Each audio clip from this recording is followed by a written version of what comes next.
Hello everyone, welcome back to our channel. तो आज का टॉपिक आपको जैसे कि क्लियरली मेंशन हो रहा है कि रीडिंग कॉम्प्रिहेंशन के बारे में हम पढ़ने वाले हैं इस वीडियो के अंदर। अब रीडिंग कॉम्प्रिहेंशन जो आपके सब्जेक्टिव पेपर में है, मैं उसका लास्ट एग्जाम का यहाँ पे आपके लिए वीडियो लेके आई हूँ कि आपके लास्ट पेपर के एग्जाम्पल्स हम यहाँ पे देखेंगे कि कैसा आपका जो है रीडिंग कॉम्प्रिहेंशन का क्या तरीका रहा है आने का। तो ये आपका जो लास्ट एग्जाम था सब्जेक्टिव जो हुआ था उसका रीडिंग कॉम्प्रिहेंशन का सेक्शन है।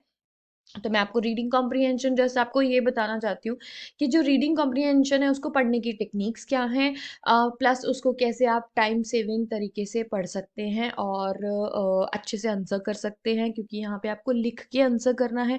तो थोड़ी सी उस बारे में भी गाइड करूँगी। प्लस आपको कैसे कैसे आ सकते हैं ये, यानी कैसा टॉपिक रह सकता है या क्या चीज़ें हैं, वो आपको यहाँ से और ज़्यादा क्लियर हो जाएंगी जब आप एक बार गो थ्रू कर लेंगे। सो फर्स्ट यहाँ पे आप पैराग्राफ देख रहे हो which is on ancient Greek philosopher Aristotle. ठीक है, ये आपके ही सब्जेक्ट के साथ थोड़ा सा मैच करता है, थोड़ा सा क्या मतलब आपके ही कंप्लीटली कह लीजिए कि सब्जेक्टिव सेक्शन के साथ मैच करता है, इंग्लिश लिटरेचर के साथ। सो यहाँ पे परसुएशन के बारे में है। Persuasion is the art of convincing someone to agree with your point of view according to the ancient Greek philosopher Aristotle. There are three basic tools of persuasion: ethos, pathos and logos. इसके बारे में आपने generally वैसे भी अपने syllabus के अंदर पढ़ा होगा, अगर नहीं पढ़ा है तो आप पढ़ लेंगे। अब यहाँ पे क्या है कि उन्होंने इसका थोड़ा सा एक सेक्शन दिया है कि एरिस्टोटल इस बारे में क्या मानते हैं या क्या कहते हैं। तो एथॉस क्या होता है उनके अकॉर्डिंग, यानी कि उनके जो व्यू पॉइंट अपना जब वो प्रेजेंट करते हैं एरिस्टोटल, और किस तरीके से दूसरों को कन्विंस करते हैं, कैसे इन्फ्लुएंस करते हैं, उसके क्या तीन तरीके हैं, उनको आगे इन्होंने इलाबोरेट किया है यहाँ पे कि एथॉस क्या है। फिर एथॉस का एग्जाम्पल दिया हुआ है। उसके बाद पेथॉस क्या है, पेथॉस का यहाँ पे एग्जाम्पल दिया है इन्होंने।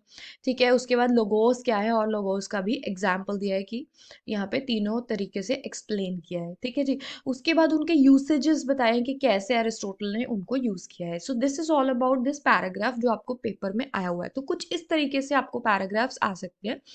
यहाँ पे क्या है कि फर्स्ट क्वेश्चन आपको मेन आता है क्वेश्चन। तो मैंने थोड़ा सा ओवरव्यू दे लिया यहाँ पे। अगर आप इसको ज्यादा डेप्थ में नहीं भी पढ़ोगे और आपको पता है एरिस्टोटल ने थॉस, पेथॉस एंड लोगोस के बारे में क्या बोला है फ्रॉम योर सब्जेक्ट, तो और भी ज्यादा आसान हो जाएगा, ज्यादा डेप्थ पढ़ने की जरूरत नहीं भी पड़ेगी। बट मेरी टेक्निक क्या होती है जनरली पेपर में आपको सजेस्ट करने की कि जब भी रीडिंग कॉम्प्रिहेंशन आता है तो just switch to the first question, है ना। सबसे पहले आप पहला क्वेश्चन पढ़िए, उसके अंदर क्या दिया है, what are the three basic tools of persuasion according to the author. तो ऑथर के अकॉर्डिंग तीन परसुएशन के रूल्स टूल्स क्या है। तो आप दूसरी ही लाइन यहाँ पे पढ़ोगे, जैसे पढ़ना स्टार्ट करोगे। अब देखो क्वेश्चन मैंने पढ़ा, अब मुझे पता है कि वो पूछना क्या चाह रहा है।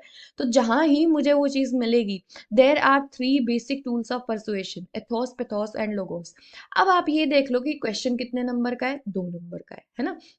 अब 2 नंबर का तो क्वेश्चन है, तो इसका मतलब ये तो है नहीं है कि आप सिर्फ एथॉस, पेथॉस एंड लोगोस लिखोगे और हो जाएगा, राइट। सो 2 मार्क्स के क्वेश्चन के लिए आपको एथॉस, पेथॉस और लोगोस को थोड़ा सा एक्सप्लेन करना पड़ेगा। अगर आप वन वन लाइन में एक्सप्लेन कर देंगे, जो कि क्लियरली यहाँ पे मेंशन किए हुए हैं तीनों चीजें। ठीक है, यहाँ पे आप देखिए कि एथोस का मीनिंग क्या है, फिर पेथोस का मीनिंग क्या है। ठीक है, देन नेक्स्ट आपका यहाँ पे लोगोस का मीनिंग आता है हियर। ठीक है, तो यहाँ पे इस तरीके से आप मेंशन कर सकते हैं। तो ये 2 नंबर आपके कहीं भी नहीं गए इनमें से। Then next, as used in the passage, what is the best synonym for credible। अब credibility के लिए बेस्ट synonym क्या यूज किया गया है, ये भी 2 मार्क्स का है। बट यहाँ पे बहुत ही अच्छी बात क्या है कि आपको बस इन चारों में से ही थोड़ा सा एक आंसर जो है वो चूज करना है। एंड कहाँ पे दिया है ये आप एक्सप्लेन कर दीजिए साथ में, आपको यहाँ पे टिक तो करना नहीं है, बट यहाँ पे आपको चारों में से सबसे बेस्ट बताना है: अनइंटेलिजेंट, बोरिंग, या फिर ट्रस्टवर्दी, या फिर अमेजिंग। तो ट्रस्टवर्दी रहेगा। क्रेडिबल का सिनोनिम का मीनिंग जो आप नहीं भी पढ़ोगे तो भी हमें पता है कि ट्रस्टवर्दी है, बट कहाँ पे है ये ट्रस्टवर्दी, है ना। So you can just find it out. Trustworthy यहाँ पे आपको दिखाई दे रहा है पैराग्राफ के अंदर। तो उसके बाद आप ये इसका यूसेज में पढ़ के इसको एक्सप्लेन कर सकते हैं आप। कुछ इस तरीके से कि कैसे उन्होंने ट्रस्टवर्दी को यहाँ पे यूज किया है, ठीक है। यानी आपको 2 मार्क्स का बनाना है, चाहे उन्होंने एक एक ही चीज आपसे पूछी है, डायरेक्ट क्वेश्चन आपसे पूछा है या फिर टू द पॉइंट क्वेश्चन पूछा है, बट एटलीस्ट 2 मार्क्स के लिए आप उसको थोड़ा इलेबोरेट करेंगे, ठीक है जी। तो कुछ इस तरीके से आपको आंसर्स करने हैं। देन थर्ड क्वेश्चन जैसे यहाँ पे है कि Amy is trying to convince her mother to buy her a pair of $200 shoes.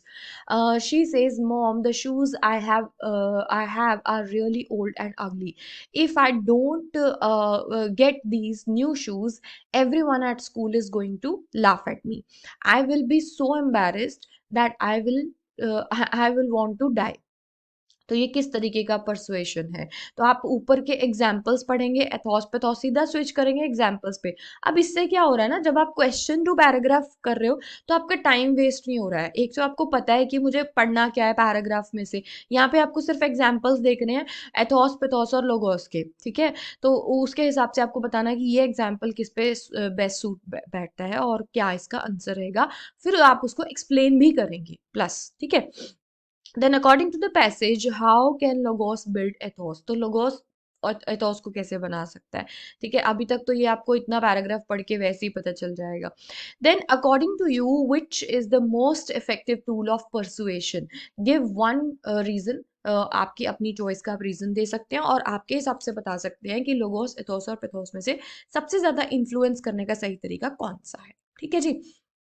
Next आता है यहाँ पे, describe any two tools of persuasion which with two examples each. तो दो आपको एक्सप्लेन करने हैं, दोनों के एग्जाम्पल भी देने हैं, कोई भी आप एग्जाम्पल अपनी तरफ से दे सकते हैं, बट इसको अच्छे से एक्सप्लेन करना है, क्योंकि यहाँ पे नंबर आप देख लीजिए 5+5 दोनों के लिए 5-5 ईच है, ठीक है। सो दो टूल्स आप अच्छे से इलेबोरेट करेंगे, यानी काफी आप अच्छे से एग्जैजरेट कर सकते हैं अपने आंसर को।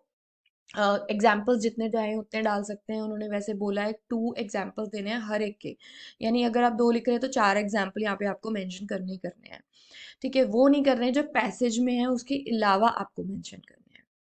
सो एक तो इस तरीके का पैसेज हो गया।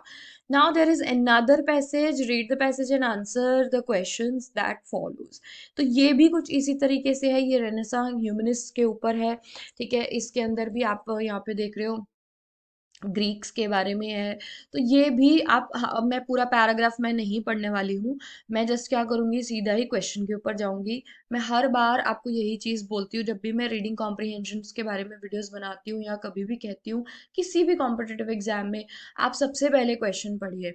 So question says, how did the Greeks view memory and deal with it. तो वो मेमोरी के बारे में क्या सोचते हैं, यानी क्या उनका व्यू पॉइंट है और कैसे डील करते हैं, ठीक है। अब हमें, अगर आप अब इसको पढ़ना शुरू करेंगे ना, आपको वैसे ही आंसर मिल जाएगा, ठीक है, यानी कि वहीं पे आके आप रुकेंगे।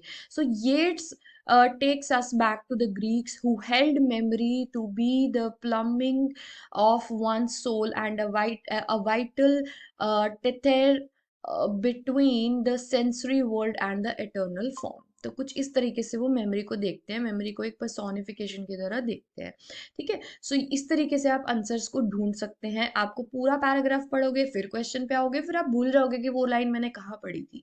ये ना हो और आपका टाइम वेस्ट ना हो, इस वजह से आप पहले क्वेश्चन पढ़ेंगे एंड देन आप पैराग्राफ को आंसर करेंगे।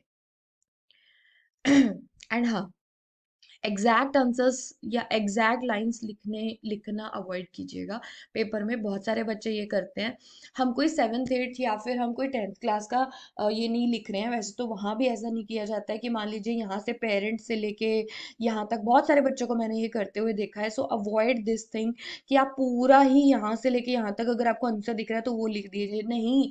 आप अपने वर्ड्स चूज कीजिए, आंसर वही होगा जो पैराग्राफ में है डेफिनेटली, बट वर्ड्स आपके होंगे, तो उसको लाइन को जो स्ट्रक्चर देना है वो आप अपना खुद का दीजिए। देन तीसरा अगेन यहाँ पे पैसेज है। So you have 3 passages guys. ये एक तरह से मैं ये कहूंगी कि आपको फ्री के नंबर है, जिसमें आप अपना जो अच्छा बेस्ट दे सकते हो, क्योंकि इसमें आपको कहीं से भी कुछ भी याद नहीं करना या कुछ भी आपको, मतलब कुछ भी मेमोरी बेस्ड नहीं है। सामने पैराग्राफ है, आपको सिर्फ उसको पढ़ के आंसर्स करने हैं, So, what are the three reasons given by the author to justify the harmful effect TV has on children? तो यहाँ पे तो तीन harmful effect बताने हैं, बट पैराग्राफ पढ़ के बताने हैं.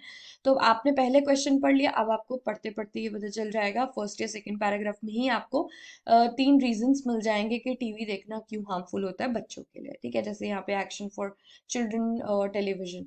ठीक है, तो बच्चों के लिए क्यों हार्मफुल है वो यहाँ से आप लिख सकते हैं. तो यहाँ पे तीन चीजों का आपने ध्यान रखना है. नंबर वन, जो टेक्निक मैंने बताई कि पहले आप क्वेश्चन रीड कीजिए, उसके बाद आप पैसेज में से उसका आंसर ढूंढिए. दूसरा, नंबर टू, आपको ध्यान रखना है कि कितने मार्क्स का क्वेश्चन लिख रहे हो आप, उतना ही स्टिक टू रहिए.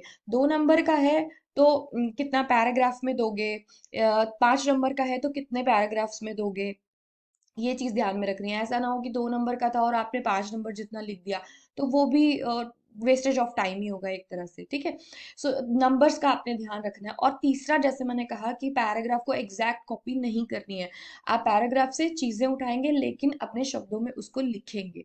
ठीक है, सो तीन चीजें आप ध्यान में रखेंगे तो क्विकली आप सॉल्व कर सकते हैं अपने पैराग्राफ्स को. एंड डेफिनेटली आपको पैराग्राफ्स आने वाले हैं एग्जाम के अंदर, जितना हो सके इनकी प्रैक्टिस कीजिए. एंड यस, इस वीडियो में मैं ये भी आपको बताना चाहूँगी कि हमारा जो ग्रामर सेक्शन है उसे भी आप हमारी एप्लीकेशन पे प्रैक्टिस कर सकते हैं. So download the application. आपको जो बच्चे ऑलरेडी नोट्स परचेज कर रहे हैं उनके लिए वेरी सून वहाँ पे अपलोड हो जाने वाले हैं ग्रामर की प्रैक्टिस सेशंस. आप वहाँ पे रीडिंग कॉम्प्रीहेंशंस एंड ऑल इन सबको प्रैक्टिस कर सकते हैं. So I will provide it there only. यहाँ पे मैंने सिर्फ आपको एक सैम्पल के तरीके से बता दिया और समझा दिया कि किस तरीके से आप ये कर सकते हैं. So practice makes you more perfect. Obviously आप करेंगे जितना ज़्यादा प्रैक्टिस इस चीज़ को, उतना ज़्यादा आप क्विकली सॉल्व कर पाएंगे. और जैसे मैंने कहा, अगेन मैं वही चीज़ कहूँगी कि रीडिंग कॉम्प्रीहेंशन से इजी पेपर में कुछ भी नहीं होगा.